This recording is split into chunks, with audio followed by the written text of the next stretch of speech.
Welcome to a fantastic debate. I believe that there are various ways of approaching a topic. Faculty talk is not the best way because it's a one-sided talk and then they just give one opinion. The best way to approach is students would read a topic critically. And remember, there are more than one right ways doing in oncology, in fact, in entire medical field. And none of them is wrong, none of them is absolutely right. There is no absolute right, yes or no in medicine. Only a fool thinks there is absolute right and yes. So you need to understand the purpose behind this, the discussion behind this, and critically analyze all the published literature, evidence to understand the pros and cons of each.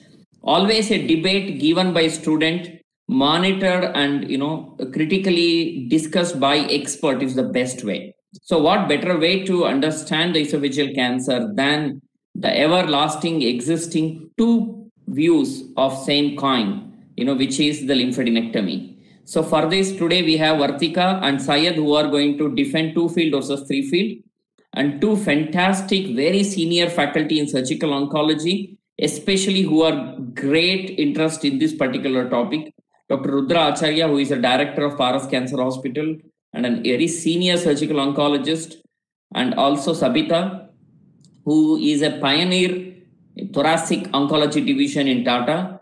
Even among them, lung and esophagus are special area of interest is esophagus. She has tremendous publication work. She has critically read, analyzed pros and cons of all the view. Extremely very well read, very good surgeon and fantastic teacher. Thanks both of you for having sparing time for this wonderful time. So thank you very much. Welcome all of you, and over to you, Syed, to start.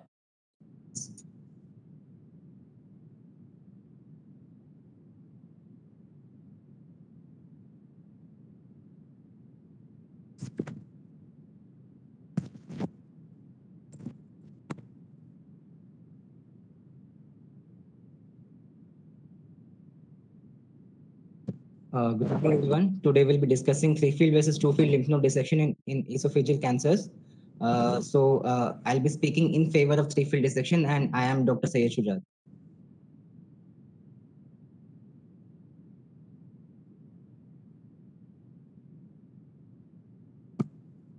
Before getting into the debate proper, let us see what is the background. So let us first go through the evolution of esophageal surgery and how the concept of 3-field and 2-field lymph node dissection came into being. So the surgery for esophageal cancers is riddled with controversies starting from the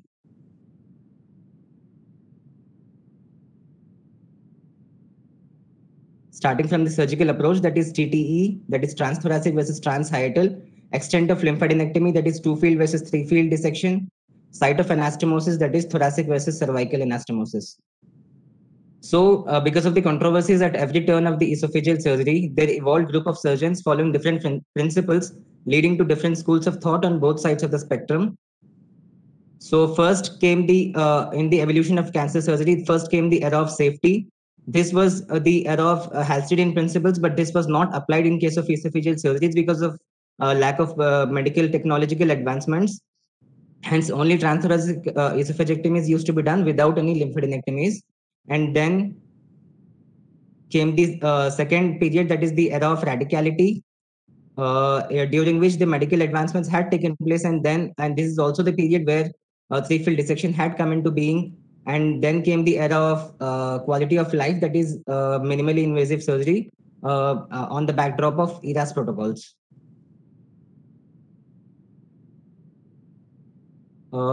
We have the schools of thought as we can see in this picture. The first transthoracic esophagectomy with reconstruction, anastomotic reconstruction, was done by Torek. On the findings of this was carried on by Ivor Lewis, and he had given us the Ivor Lewis procedure with 2-field dissection. Again, this was picked up by Logan et al. And Skinner and Sievert. These were the surgeons in the West who had given us the en bloc esophagectomy. And Oringer, on the other hand, in the United States, had given us transhiatal esophagectomy. On the other end of the world, the Osawa, based on his anatomic studies on the autopsies, he had described thoracic esophageal lymph nodes And on the backdrop of his findings, the surgeons in Japan, Nakayama especially, and Kajitani and Sanohe had described three-field dissection for the first time. And on the Akiyama and others popularized three-field dissection.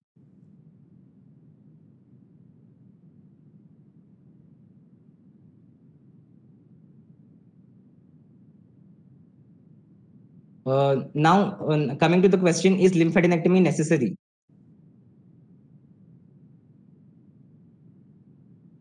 So for this, International Society of Diseases of Esophagus Consensus Conference was held at Munich in 1996, where they had concluded that prognosis for patients with cancer in the esophagus was likely to be improved only when an R0 dissection was expected. The transthoracic approach is the standard option for correct lymphadenectomy in a fit patient for a curative resection. And they also defined and standardized mediastinal lymph node dissection and cervical dissection, in which the two-field dissection was classified into standard mediastinal lymphadenectomy, extended mediastinal lymphadenectomy, and total mediastinal lymphadenectomy. Standard was where the lymph node dissection would be done below the cranial level. The extended mediastinal lymphadenectomy was there, in which the lymph node dissection would be carried out on the extended onto the right recurrent nerves and the right paratracheal lymph nodes. And the total mediastinal lymphadenectomy would be where the lymph node dissection would be extended in addition to the previous two to the left recurrent laryngeal nerves and left paratracheal lymph nodes. And three-field lymphadenectomy was when the lower cervical lymph nodes also were dissected in addition to the total lymphadenectomy. Now, they concluded that for supracranial cancers, three-field dissection was the norm, but for infracranial cancers, consensus was not reached. So why are there so different schools of thought? So the answer lies in the lymphatic network of the esophagus. As we can see in this picture, we have extensive lymphatic network in case of submucosa, as well as in the lamina propria in case of esophagus, which is unique. And the lymphatic arrangement onto the right, as we can see, runs longitudinally in case of esophagus. This has three main implications. The one is the early lymphatic spread. The second is skip metastasis, and third one is the lymph nodal levels can occur at a level different from that of the primary tumor. So we also have the some studies also had given a watershed concept of lymphatic drainage in case of esophagus, where they said cranial level is the watershed area in case of esophagus. The tumors which lie above this drain predominantly into the cervical group of lymph nodes, and the tumors which lie below this level drain predominantly into the abdominal group of lymph nodes, and the tumors which lie at this level drain have bidirectional flow and can flow in either direction. So what are the rationale for different lymph node schools of thought?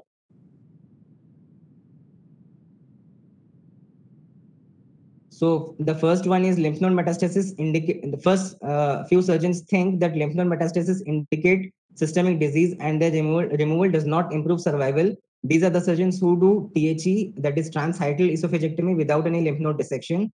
Few surgeons think lymph node dissection should be limited to standard or extended lymph node dissection due to increased morbidity of total or cervical lymph node dissection. And these are the surgeons who do transthoracic esophagectomy with two-field dissection. And this is predominant practice in case of West. And there are few surgeons who do systematic three-field dissection followed in the Far Eastern countries. So a symposium on standards and controversies in the treatment of carcinoma of esophagus and G junction was done in 2000, which specifically discussed the necessity of cervical lymphadenectomy, and even there the consensus was not reached. Now we'll see why there is no uniformity. We also have no uniformity in lymph nodal classification, as the Japanese and AJCC classification are two major classifications, as we know. So on the left-hand side, as we can see, is the picture depicting the Japanese lymph node classification, where they classify cervical group of lymph nodes, mediastinal group of lymph nodes from 100 to 113, and the gastric group of abdominal group of lymph nodes based on the classification of gastric lymph nodes.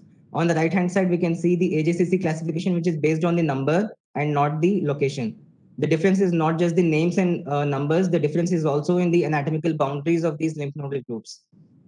So to eliminate this, now the Tiger study lymph node classification has been proposed to appeal for the uniformity in the lymph node classification to help for further studies to take place, where they have classified cervical group of lymph nodes into 1 to 5, mediastinal group of lymph nodes from 6 to 13, and the abdominal group of lymph nodes from 14 to 19. Now we'll see what is the comparison between 3-field versus 2-field dissection.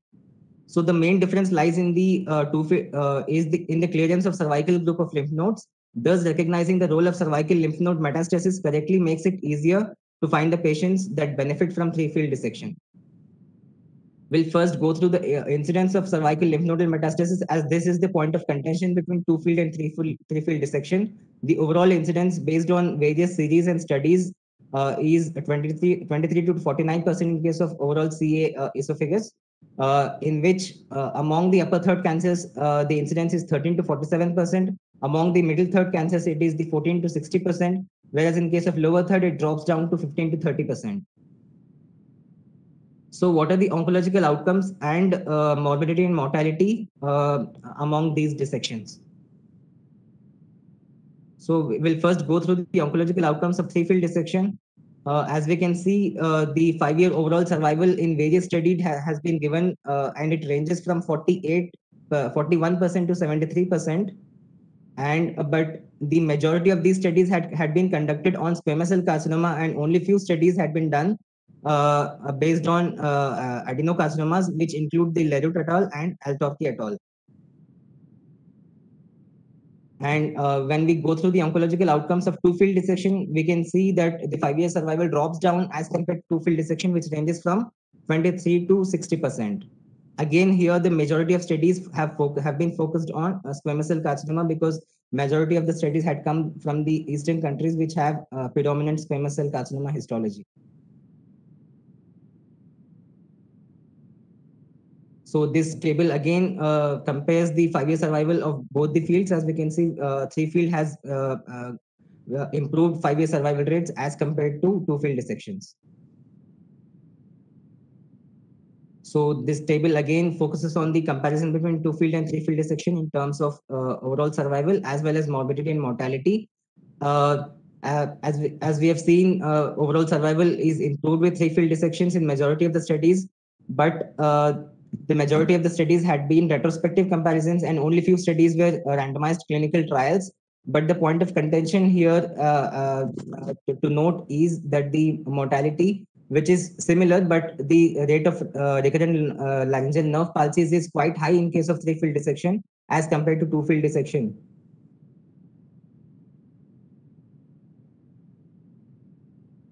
Coming to morbidity and mortality,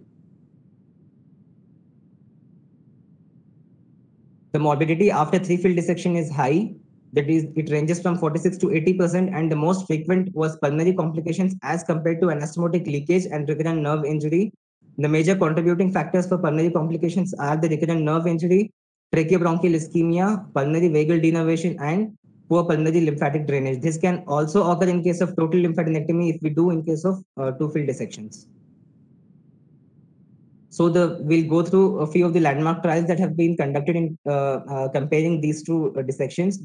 The initial one was the Akiyama et al., where he had described the lymph nodal spread in case of thoracic esophagus, and he had also described the various group of lymph nodal involvement based on the location of the tumor. Based on the location of the tumor in the cervix, mediastinum, and lower esophagus, and where he had concluded and proven that 3-field dissection has better 5-year overall survival as compared to 2-field dissection, as depicted in this Kaplan-Meier chart. Isono et al. Is the Japanese nationwide study, a large study based on around 4,600 patients. It was a multi-center study. In this study also, they had proven that 3-field dissection had better overall survival as compared to 2-field dissection. Now we'll go through a few randomized controlled trials comparing 3-field versus 2-field. The trials have been only limited. The first one was the Nishihara et al., which was published in 1998, where he had concluded that extended lymphadenectomy, that is three-field, was better than conventional lymphadenectomy. The study had the strict randomization criteria, but the number of patients included in this trial was too small. That is, he had only 60 patients overall. Next one was the Kato et al.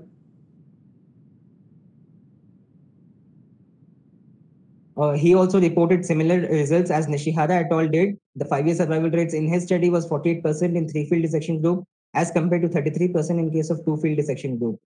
The sample size here was larger than the previous study, that is 150 cases, but the lack of strict randomization was the drawback of this trial. There were few systematic reviews and meta-analysis as well, including Shang et al. And Ma et al., where they also had concluded that increased long-term survival is there with three-field dissection. The latest RCT has come from China, which was published in February 2021, last year. This is one of the studies which had given that there was no improvement in case of overall survival or disease-free survival after esophagectomy with three-field dissection over two-field dissection, but this is one rare study which has given this finding. This study had 400 patients with 1:1 randomization and intention to treat analysis, and the majority of the patients and most of the patients were middle and lower thoracic esophageal cancers. The latest study is the TMS study, Pramesh et al. But the recruitment and accrual has completed, but the results are awaited. So, what are the advantages of three-field dissection?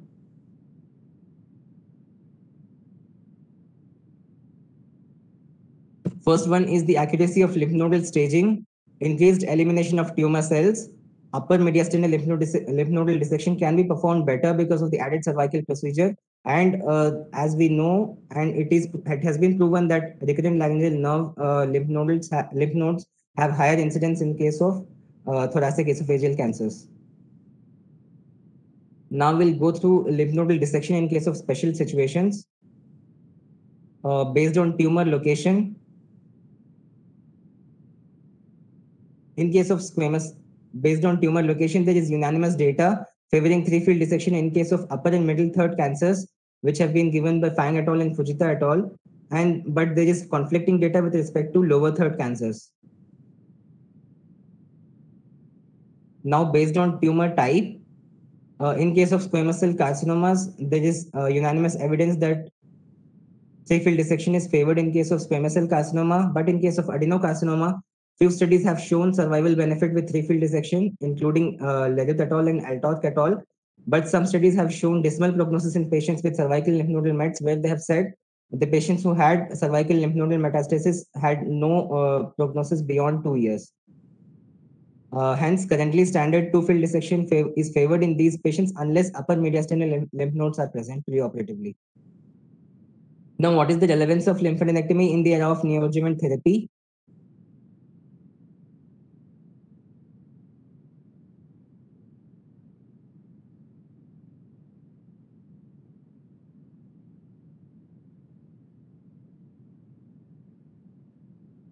Radiotherapy is responsible for atrophy and fibrosis of the lymph nodal stroma. It results in reduction of both the number and size of the lymph nodes. But these findings are confirmed by several reports, including the CROSS trial and the French randomized control trial, which have confirmed the reduced lymph nodal harvest as well.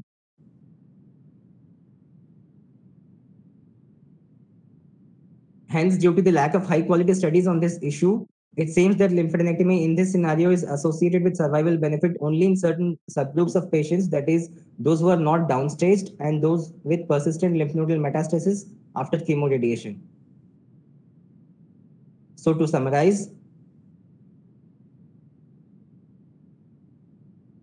so for squamous cell carcinomas, in case of upper and middle third cancers, three-field dissection is preferred. In case of lower third cancers, three-field dissection can be done in fit patients, else two-field dissection is preferred. For G-junction cancers, we should do two-field dissection. In case of adenocarcinoma, standard two-field dissection is recommended unless upper mediastinal lymph nodes are present. The main limiting factor for three-field dissection is its morbidity, but this can be brought down by minimally invasive esophagectomies, which have been proven by time trial, where they had shown the lymph nodal harvest does not change. They are similar but this drastically brings down the pulmonary morbidity associated with the three-field dissection. The studies from Zhang et al. And Shen et al. Also have shown the similar findings with respect to minimally invasive procedures, which have where they have shown that it improves accuracy of detecting positive lymph nodes and it also brings down the morbidity. So the morbidity rates of three-field dissection can be brought down by concentrating cases in high-volume centers, standardization of the surgical procedure, and using minimally invasive surgeries. Hence, three-field dissection should be favored. Thank you.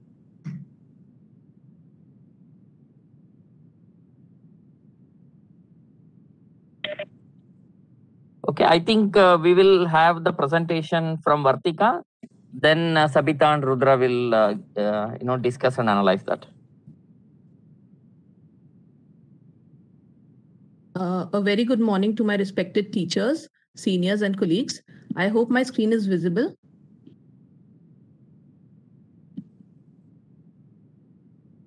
Yes, go ahead. Okay. So the topic of today's discussion, as we all know, is two-field lymphadenectomy versus three-field lymphadenectomy in esophageal cancers. I am Dr. Vartika, and I am DRNB trainee at Artemis Hospital. And I will be speaking in favor of two-field lymphadenectomy and that three-field lymphadenectomy should not be done. As we all know that there is a discrepancy in the definition of two-field versus three-field lymphadenectomy. The consensus conference held at International Society of Diseases of the Esophagus at Munich in 1994 had developed a consensus definition of lymphadenectomy, and they had defined three-field lymphadenectomy as formal dissection of abdominal, thoracic, and cervical fields. Whereas two-field lymphadenectomy was divided into three types, that is the standard, extended, and total. And they had defined standard mediastinal lymphadenectomy as dissection of the paraesophageal lymph nodes, the subcarinal lymph nodes, the right and the left bronchial lymph nodes below the tracheal bifurcation. Whereas the extended lymphadenectomy was defined as, along with the standard lymphadenectomy, the right apical, the right recurrent laryngeal, and right paratracheal lymph nodes were harvested. Whereas the total mediastinal lymphadenectomy is defined as, along with the extended mediastinal lymphadenectomy, the left recurrent laryngeal and the paratracheal lymph nodes are also harvested. So I will be explaining the points in favor of two-field lymphadenectomy under the following headings. So the first point, oncological benefit. What is the oncological survival benefit of three-field lymphadenectomy over two-field lymphadenectomy? The first and the earliest landmark trial was by Akiyama et al. And he had concluded that the 5-year overall survival was 52.2% in the three-field lymphadenectomy group, whereas it was 37.1% in the two-field lymphadenectomy group. However, the biggest drawback of this study was that it was a retrospective study. Similarly, a number of representative clinical trials have come up that have compared two-field lymphadenectomy with three-field lymphadenectomy by Isono et al., Akiyama et al., Fujita et al., Tabira et al., Shim et al., all of these showing that there was no statistical that there was a significant difference in overall survival between the two groups.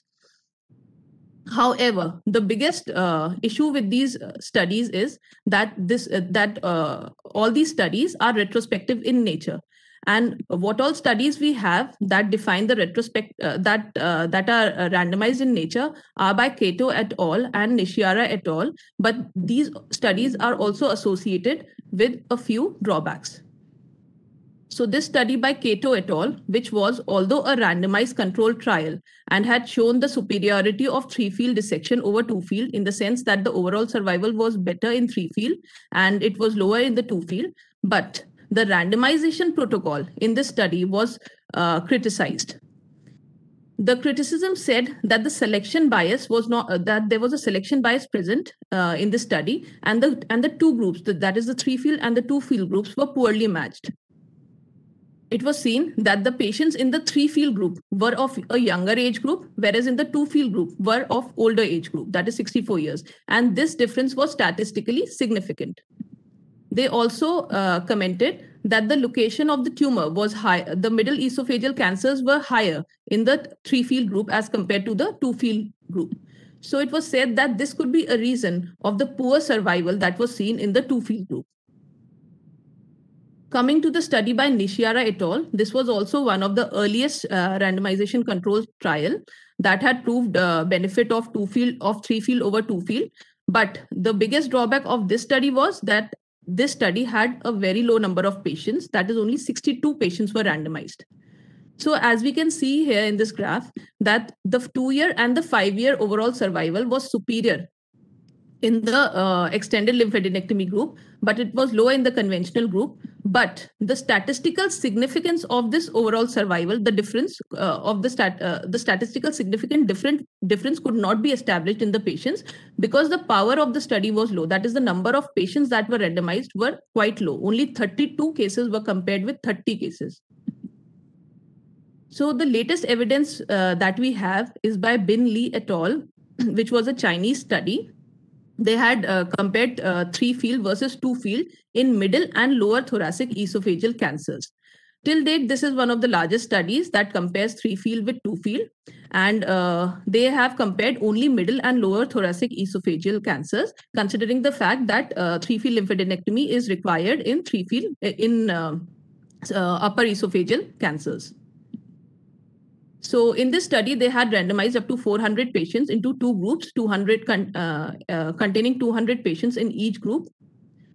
And in this final Kaplan-Meier curve, they have compared the cumulative overall survival, and it was seen that the overall survival was similar between the 2 groups. It was also seen that the cervical lymph node metastasis was quite high in the 3-field group, which was 21.5%.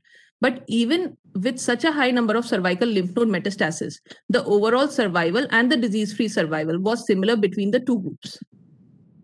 So since there is a scarcity of prospective trials comparing 3-field with 2-field lymphadenectomy, we have to extrapolate data from transhiatal versus transthoracic esophagectomy. So various trials have shown that the number of lymph nodes dissected was higher in the transthoracic approach, and none of the prospective trials or meta-analysis has shown a superiority of one over the other in terms of survival. These are the few representative landmark trials. One was by Goldmanek et al. And the other one by Chu et al. Both of them have shown equivalent overall 5-year overall survival in squamous cell carcinoma patients. The latest evidence by Hulsher et al. Was published, which had also shown that there was no difference in the 5-year overall survival between the 2 groups, that is THE versus TTE. The 5-year follow-up data from this study by Hulsher et al. Was published by Umlo et al.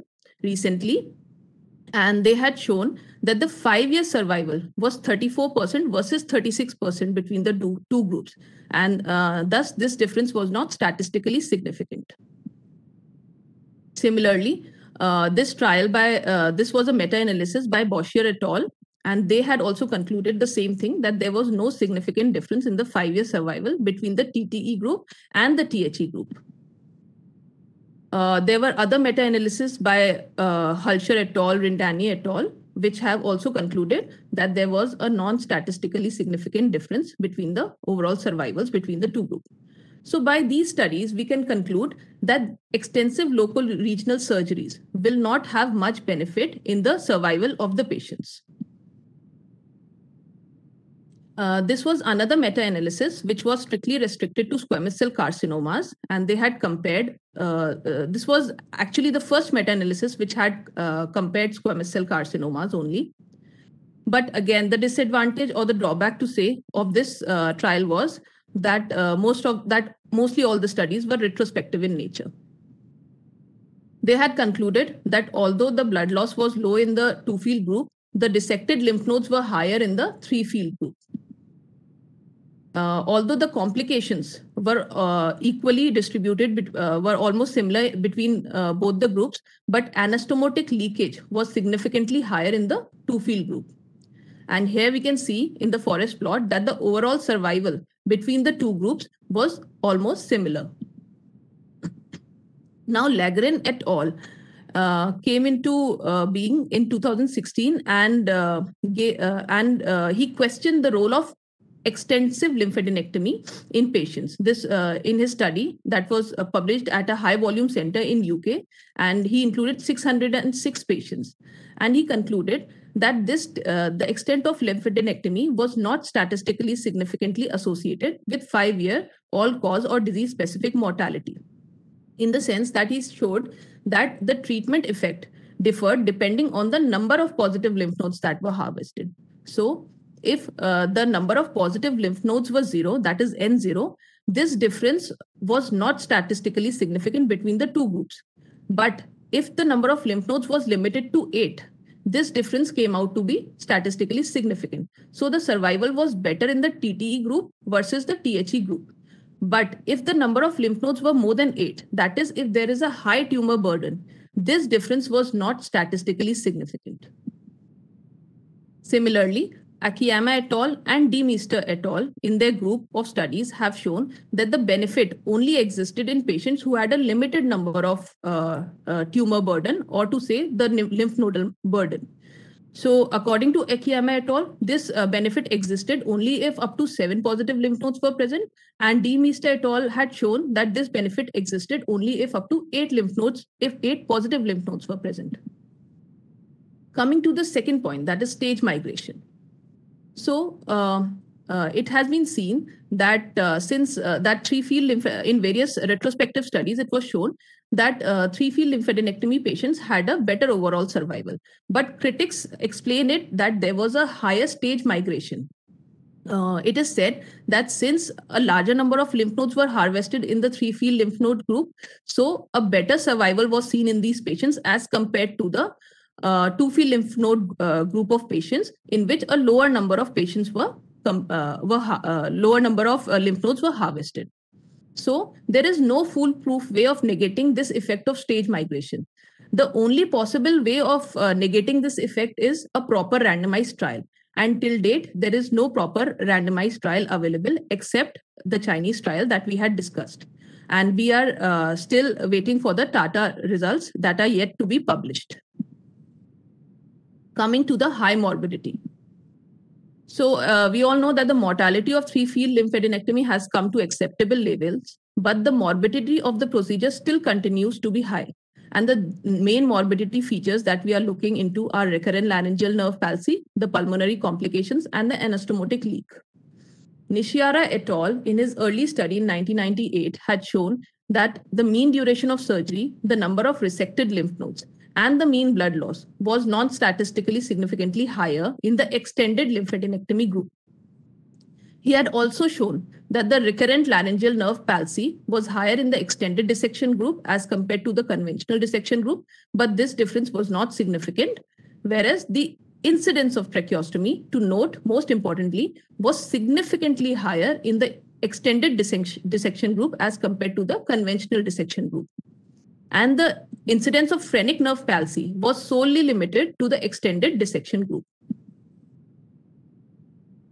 Similarly, many other studies by Nakamura et al., Yasuda et al., Fang et al., Buka et al. Have shown the various complications that are associated with 3-field lymphadenectomy, such as the increased incidence of recurrent laryngeal nerve palsy, the increased incidence of postoperative pneumonia, which is associated with poor prognosis. This was a meta-analysis by Gu V Ma et al., and they had compared 3-field versus 2-field dissection. The biggest drawback of this trial, again, as I said before, was that it included only 2 RCTs, and the rest of the studies were 8 observational studies. Although they had analyzed 7,000 patients, and they had concluded that the overall survival between of 3-field was higher than the 2-field. But when comparing the postoperative complications, it was seen that the recurrent laryngeal nerve palsy was significantly higher in the 3-field group. And also the anastomotic leak was also significantly higher in this group. Now comparing the quality of life. So as we have seen that the number of complications in the 3-field group are higher, this leads to a poor quality of life in these patients. One of the studies by Naguchi et al. had shown that up to 30% patients had a tendency of mental depression post-operatively, and up to 56% patients could only 56% could return to their day-to-day work. The reason for this was that up to 57% still continued to have cough and sputum expectoration. Up to 20% patient had difficulty in climbing up to 3 floors, and up to 32% patients had a trouble in daily conversation. Similarly, Baba et al. Had compared the quality of life in the two groups, and he had compared the following parameters, such as the performance status, the swallowing problems, quantity of food intake, presence of reflux, and the difficulty in talking. And he had followed the patients up for up to 24 months, then up to 59 months, that is up to 5 years, and then more than 60 months, that is more than 5 years. And he had compared the results on these follow-ups. He concluded that up to 20% of the patients reported severe hoarseness due to permanent recurrent laryngeal nerve palsy at the end of 24 months, that is at the end of 2 years, which was significant. And he also concluded that the daily activity and the difficulty in talking was significantly higher in the 3-field group at the end of 60 months, that is at the end of 5 years, which is again quite high. Baba et al. Also compared the effect of hoarseness due to recurrent laryngeal nerve between the two groups, and he showed that the difficulty in climbing 3 or more than 3 stairs was significantly higher in the patients who had undergone 3-field lymphadenectomy. Again, in this study by Marco et al., they had shown that the short-term outcomes in the form of pneumonia and prolonged ventilation for more than 48 hours, that is 2 days, was significantly higher in the 3-field group. Now, coming to the learning curve of 3-field lymphadenectomy. Various studies have shown that the learning curve for 3-field lymphadenectomy is between 6 to 20 procedures. But till date, there is no study that directly compares the learning curve for lymphadenectomy. In this study by Klassen et al., it was seen that up to 40 to 54 procedures are required to reduce the complications associated with minimal invasive esophagectomy.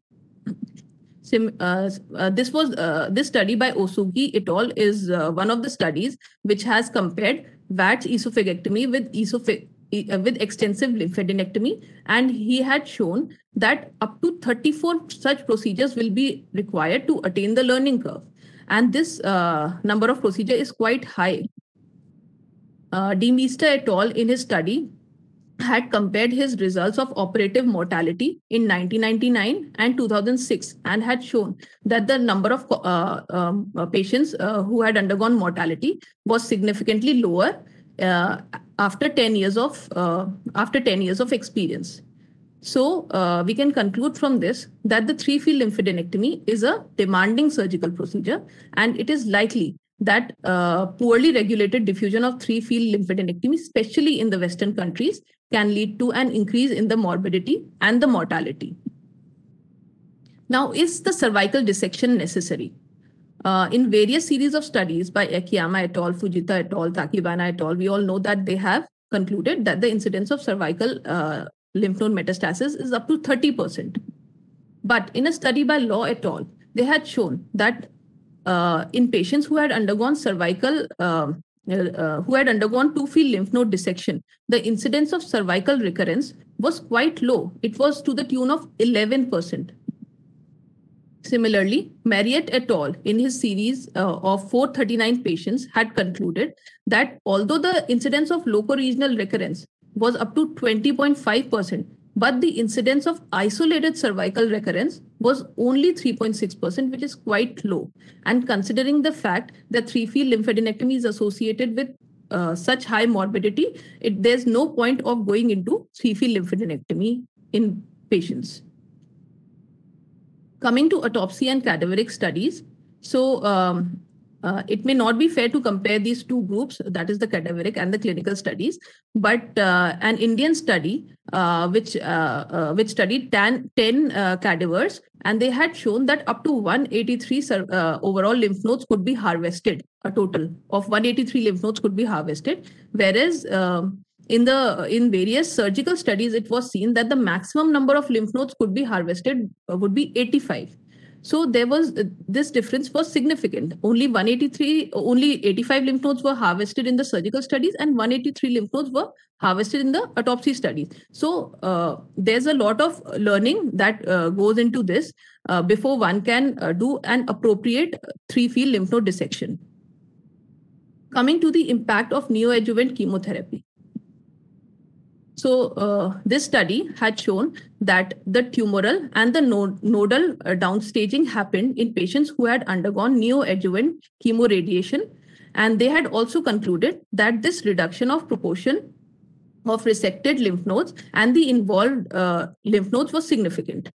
And after adjustment by treatment, it was seen that the number of involved lymph nodes correlated with the prognosis, but the number of resected lymph nodes did not correlate with the prognosis.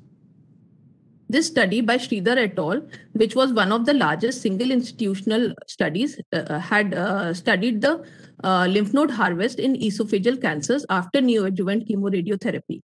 And he had shown, he had compared various number of lymph nodes that were harvested, that is 10, 12 and 15, and he had compared the overall survival between the two groups, that is less than 10 or more than 10, and he had shown that the overall survival and the disease-free survival did not differ on the basis of the number of lymph nodes that were harvested. And this was a very important finding, but he concluded that the overall survival depended on the number of pathological response. So if there was a complete pathological response, the overall survival was higher. And if there was a partial response, it was comparatively lower. Similarly, Wellbaumer et al. Had concluded that the number of resected lymph nodes did not affect the prognostic effect on the patient, whereas Marker et al. Also concluded that this effect, that the number of harvested lymph nodes did not affect the survival of the patients. These two were multicentric retrospective studies.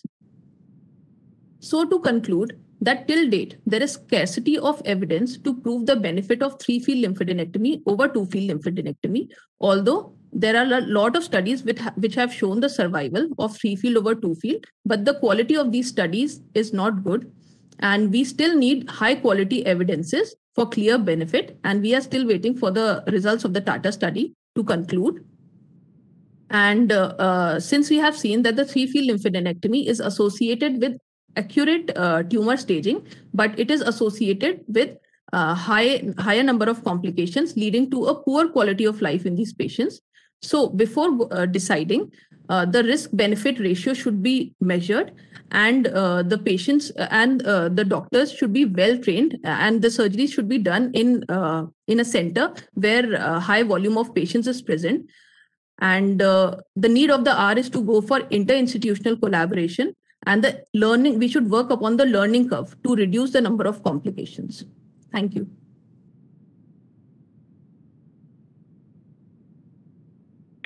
Good. Over to Rudra and Sabita now. Yeah, thank you very much, Syed, as well as Vartika.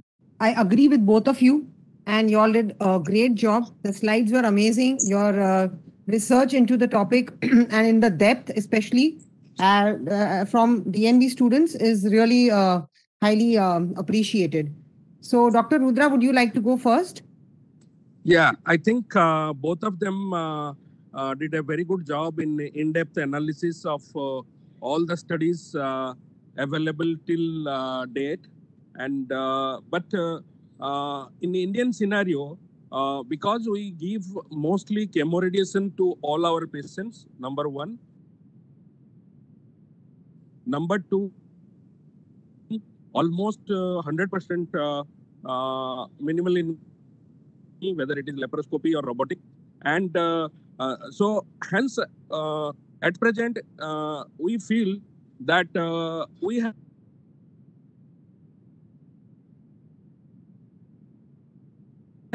whatever is thoracoscopically possible from below along the recurrent laryngeal nerve. From thoracoscopically, we go till the apex.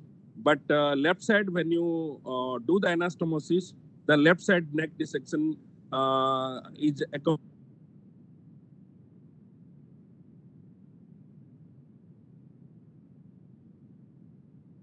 center. We have done around 214 cases, and we have got very good results with almost 2 or 3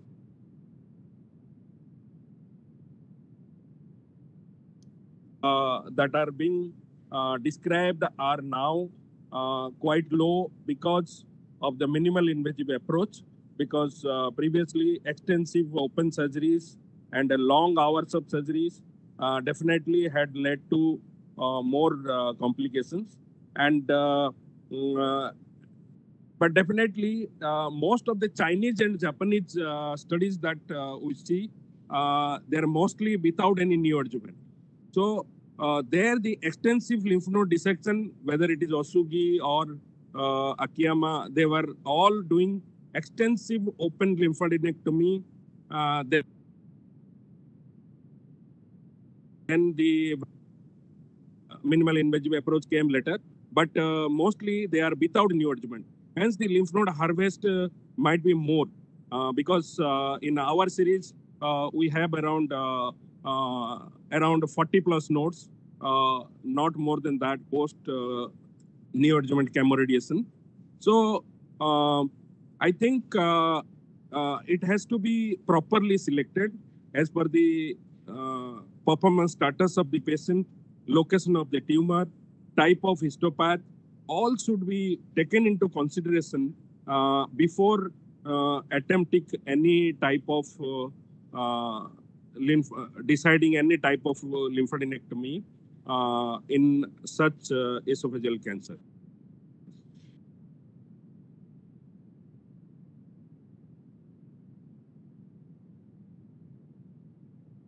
Yeah, so I agree with Dr. Rudra. But what we have to realize is that as esophageal surgeons, we barely have a consensus on any of the topics that concern esophageal cancer, starting with the spelling of esophagus. Then when we come to the variability in definitions, the 8th AJCC classification has classified the supraclavicular lymph node, or what we call as level 104 in the Japanese classification as M1A. But the Japanese say that these are locoregional lymph nodes. So there is no agreement on that. And when we come to the literature, the published literature that we have, there are two extremes. There is a group of Far East surgeons who will do nothing but 3-field lymphadenectomy because they are convinced that it's superior. The trials which have come from there, Nishihara as well as Kato, are too small to make any impact or any difference. But I have spoken to many Japanese surgeons and they say it's impossible to recruit patients into a study in their country because they are convinced the 3-field is superior. Vis-a-vis, when we look at the West, they are so scared of the morbidity that is associated with recurrent laryngeal nerve palsy that they consider lymph nodes as a systemic disease, even though it is a prognostic indicator. They consider if you have lymph node metastasis, it is indicative that the disease is already systemic and you can't do much to salvage this patient. So they do not believe in creating or causing morbidity to save a disease which is already systemic. But we have to find a middle path. We cannot go by any of these dictums which exist in the currently in the Western and Eastern world. And we have to remember that our patients are different. There are major differences in the risk factors for the disease, the histology. So we see 85% of squamous carcinoma versus the West, where majority of the tumors are adenocarcinoma. And there is lack of randomized evidence, as Vartika pointed out. There are only 2 small RCTs. The recent RCT, which was published by the Chinese group, has actually said they had 0% mortality in both groups.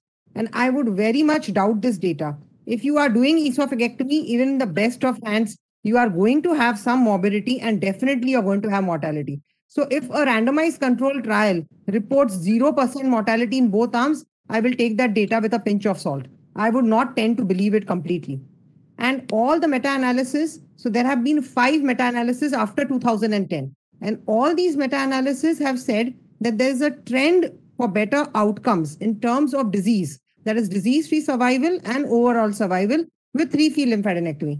But everyone agrees that the morbidity and the post-operative complications are much higher. So what are the concerns? Like both of them pointed out, Syed as well as Vartika, when she told us in detail what the learning curves are like, 6 to 25 for learning the technique, 34 to standardize your procedure. And there's another study which says you need at least 15 esophagectomies to plateau the mortality associated with the procedure. So we have to understand that standardization of technique and volumes matter in this surgery more than any other. We know that 3-field lymphadenectomy leads to devascularization of the trachea, denervation of the tracheobronchial tree as well as the lung. It causes palsy, recurrent laryngeal nerve palsy, unilateral is more common than bilateral, pulmonary complications, aspiration, recurrent pneumonia, and a worse quality of life. But when you look at the papers with quality of life, where these people are not being able to climb 5 floors, these people are not being able to return to their daily lifestyle after 5 years, you realize these people are still alive after 5 years. And these are from the 3-field group. So you cannot discount this lymphadenectomy just because of the morbidity that is associated. It is our responsibility as surgeons to improve our technique, to improve our selection, and to decrease this morbidity. It is not, the onus is not on the patient, the onus is not on the disease. The onus is on the surgeon to improve ourselves that we can give this 5-year survival, that they are alive after 5 years, but with a good quality of life. And when we come to the topic of neoadjuvant treatment, there are enough studies to show that even after neoadjuvant treatment, you need to do an adequate lymphadenectomy. Like the World Esophageal Collaboration, the WEEC study, which has said that you need T1 needs 10 lymph nodes, T3 needs 30 lymph nodes. In that study, there were almost 8,000 patients, out of which only 4,000 were per primum. So 4,000 were post-neoadjuvant. And in that also, according to the T stage, you have to dissect the lymph nodes, and more the number of lymph nodes, better is the survival. But in all these studies, the drawback is that if you have more than 7 to 8 lymph nodes, then the effect of a better survival is not seen. But even after neoadjuvant chemoradiation, we should not get lax. We should not say, okay, this patient has got neoadjuvant chemoradiation and on the PET CT, I cannot see any uptake. So we will not do, adequate lymphadenectomy. The thing is that PAT-CR has not shown to improve overall survival. PAT-CR is not shown a 5-year better overall survival as of now. And there is no reliable technique to predict PAT-CR in nodes at least. Both PET and EUS after NACT or NACT-RT have accuracy of 50 to 60%. So you are not 100% sure which nodes are harboring disease and which are not. So, and even NCCN recommends that minimum 15 lymph nodes are needed even after neoadjuvant. So we cannot do away with lymphadenectomy. We have to do adequate lymphadenectomy, but this is still not well defined. But all the studies which have said that, 3-field has higher morbidity, 3-field is associated with poor quality of life, these are all done in an old era where PET-CT was not used for staging, where neoadjuvant treatment was not widely adopted, where prehabilitation was not in vogue. Prehabilitation has just come in the last 10 years. And also the increasing use of minimally invasive approach for esophagus was not proven. The TIME study, the MIRO, as well as the ROBO trial, all these 3 studies have come after 2010. And now we have various adjuncts that we can use during 3-field lymphadenectomy, like intraoperative nerve monitoring. And this has really helped our group at least. Earlier, when we compare our cohort of 3-field lymph nodes, we had a recurrent laryngeal palsy rate of almost 40%. This has come down to 25% in our latest cohort of patients, which we have operated with intraoperative nerve monitoring. And even in the post-op, you can always do functional endoscopic swallowing, video fluoroscopy before you start the patient on feeds. You can use Teflon to mobilize the paralyzed cords. And aggressive post-operative management has led to better and better outcomes. And this year, our mortality for 3-field or 2-field and overall is less than 2%. So these are the kind of outcomes that we should aim for. And we should always remember that management of any disease, when you choose surgery, depends on 3 factors. First is the disease, what the disease merits. Second is your patient. How fit is your patient to undergo any kind of procedure? And the third point that we should never forget is your own expertise, your own shortcomings, your own drawbacks. If you think you cannot do a good job, please refer to a higher volume center, but do not compromise on the care of the patient. So these are the few points that I wanted to make. If anyone has any questions or suggestions, please go ahead.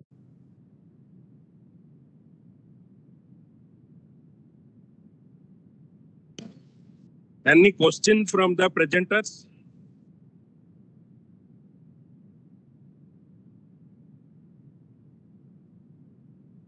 I can see a question on the chat which says, can we do a two-field lymphadenectomy using a laparoscopic THE approach? So this laparoscopic THE approach has been, being published since the last 20 years, where they say that you can, elevate the hiatus, but that requires a lot of cardiac retraction and also do a mediastinoscopy kind of clearance from above. And that's how you do a laparoscopic THE. But this approach has not found favor with many surgeons. It is not adopted in the West or in the East because even though you can get some lymph nodes out using a laparoscopic THE approach, the surgical pitfalls are much more when you do not have control on the structures in the thorax. So transhiatal esophagectomy as of now is being given up. It is only done in patients who have extensive pulmonary fibrosis, who are unfit to withstand any kind of surgery. With the advent of minimally invasive surgery for esophagus, transhiatal approach is being given up. So the major approach in the West remains an Ivor Lewis approach because they see more and more of G junction cancers.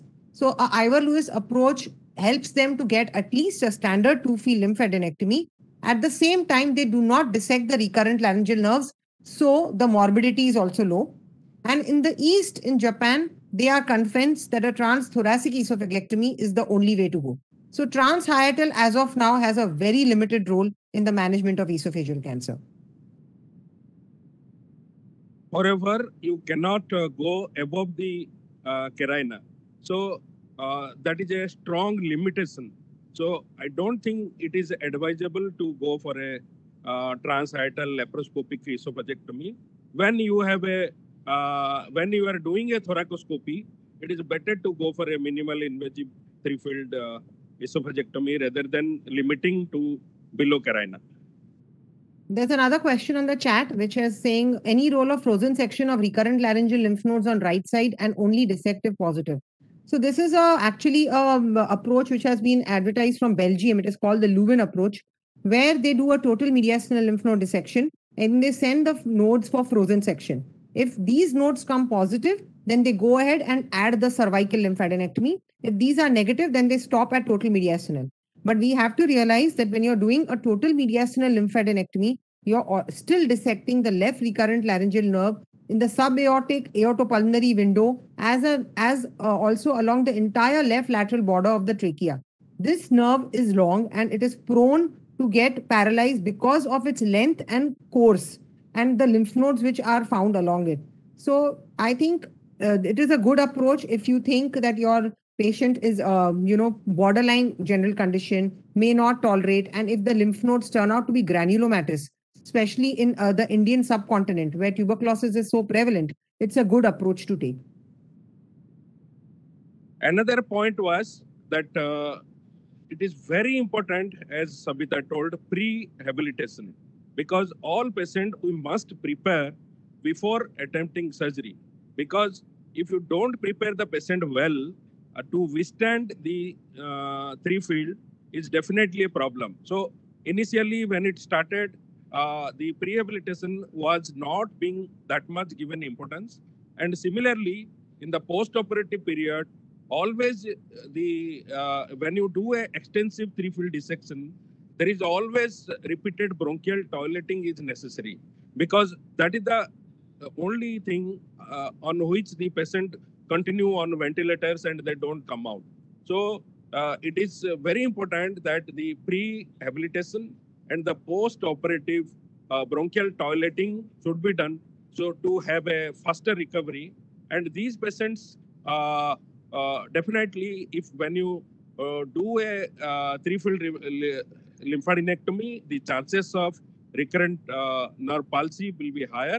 But over the course of time, when your learning curve increases, you can decrease the incidence, as Dr. Sabita told, and the same experience with us.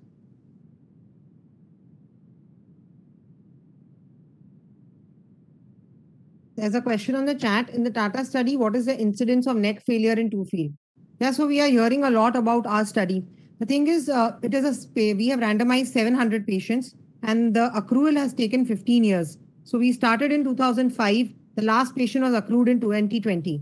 We have compared the post-operative complications. They are definitely higher in the three-field group, but the morbidity, overall pulmonary complications, even after it being higher, the mortality is exactly the same. The post-operative 30 and 90-day mortality is exactly the same in both the arms. Now, enough number of events have not occurred for us to compare survival because the last patient was only accrued in February 2020. So we have to wait for at least 1 year more to look at the survival between the two arms and the recurrence patterns.